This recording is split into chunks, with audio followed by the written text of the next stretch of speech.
हमारे साथ हरिद्वार के सांसद और उत्तराखंड के पूर्व मुख्यमंत्री रावत जी हैं। सर, बहुत बहुत स्वागत है। और आज ये कार्यक्रम हुआ है, क्या मान रहे हैं कि उत्तराखंड में टूरिज्म को बढ़ावा देने के लिए ये गांव जो है उसमें आगे आएगा? देखिए, पूज्य योगी नाथ जी की जहाँ बचपन उन्होंने बिताया है वो गांव है के जैविक पिताजी थे, उनका ये जन्म स्थान है। और ये क्षेत्र आध्यात्मिक दृष्टि से बहुत संपन्न रहा है। अनेक संत महंत यहाँ से निकले हैं जिन्होंने समाज का मार्गदर्शन किया और सनातन की सेवा की है। तो निश्चित रूप से यहाँ पर जो मंदिर आज यहाँ पर प्राण प्रतिष्ठा हुई है, तो यहाँ के क्षेत्र के लोगों में आप देख रहे हैं कितना उत्साह लोगों में है, कितनी खुशी लोगों में है।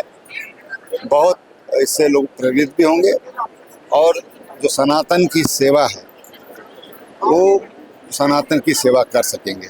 एक बड़ा भारी जागरण इसके माध्यम से आने वाली सदियों में होगा। आप खुद उत्तराखंड के मुख्यमंत्री रहे हैं, क्या मान रहे हैं पिछले कुछ सालों में उत्तराखंड में टूरिज्म में और ज़्यादा गति आई है, विकास हुआ है और आने वाले समय में और देखने को मिलेगी? निश्चित रूप से देखिए, जब कोई दिव्य भव्य स्थान बनता है तो जो धार्मिक यात्री होते हैं या श्रद्धालु होते हैं उसके लिए तो उत्तराखंड जाना ही जाता है। लेकिन आज पर्यटन की दृष्टि से यहाँ का जो टूरिज्म बहुत तेजी से बढ़ रहा है, बहुत तेजी से बढ़ रहा है।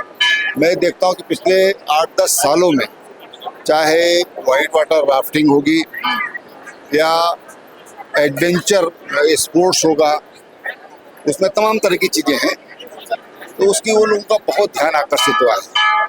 और हम नेचुरली प्रकृति हमको सपोर्ट करती है इन सब चीज़ों के लिए।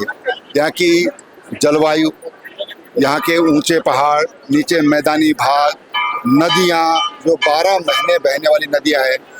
यहाँ पर देखिए आप, टाइगर भी है, एलिफेंट भी है, यहाँ पर भालू भी है और तमाम तरह के जीव या जैसा जैव विविधता जिसको कहते हैं उससे संपन्न है उत्तराखंड। तो उसको एक्सप्लोर करने की जरूरत है, नियंत्रित तरीके से, वैज्ञानिक तरीके से, कि नेचर को भी नुकसान ना हो, विविधता को, जैव विविधता उसको भी नुकसान ना हो और लोग उसका आनंद भी लें। उत्तराखंड में डबल इंजन की सरकार है, बंगाल में नतीजे आए हैं, आने वाले समय में उत्तराखंड में चुनाव है, क्या मान रहे हैं कि ये जो कमाल हुआ है बंगाल में वो उत्तराखंड में हैट्रिक बनाने की दिशा में आगे बढ़ेगा? ये हमारे जो नेतृत्व है, नरेंद्र भाई मोदी, जो चाणक्य कहे जाते हैं, अमित भाई साहब, योगी जी जैसे लोग जो प्रतीक हैं सनातन के, जिनके देखकर लगता है कि सनातन झलकता है जिनमें, तो ऐसे तमाम लोग। और एक दीर्घकालिक साधना भी उसके पीछे है जिसको सामान्यतः लोग देख नहीं पाते हैं। तो उसका परिणाम है कि बंगाल में एक बड़ा परिवर्तन हुआ है और मुझे लगता है कि देश के लिए परिवर्तन बहुत ज़रूरी था। जिस तरह वहाँ पर तुष्टीकरण के कारण हिंदुओं को परेशान किया जा रहा था, वो परिवर्तन बहुत ज़रूरी था, देश के लिए बहुत ज़रूरी था और वहाँ की जनता ने भय मुक्त होकर किया। बंगाल में परिवर्तन जरूरी था, लेकिन क्या उत्तराखंड में हैट्रिक जरूरी रहेगी? निश्चित रूप से देखो, उत्तराखंड में भारतीय जनता पार्टी की सरकार बनेगी। यहाँ पर पार्टी का जो संगठन तंत्र है वो भी बहुत मजबूत है, नेतृत्व तो युवा है।